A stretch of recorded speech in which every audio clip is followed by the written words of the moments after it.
word aloha means love, but aloha has been, I guess, abused in many ways. Aloha is of all meanings: compassion, caring, sharing. For me, what this thing is all about is about aloha, about love. But if you feel good inside, I believe that you will love what you do. And for myself, that explains for me, for everything that I do here now, is the love.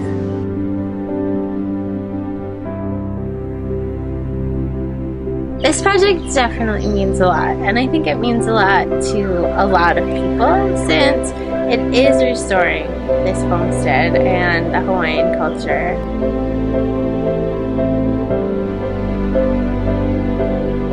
I want future generations to be resourceful and to be mindful of the resources we have. Well, for me, since I'm part Hawaiian tradition and I'm Scottish, knowing about Hawaiian history, lesson.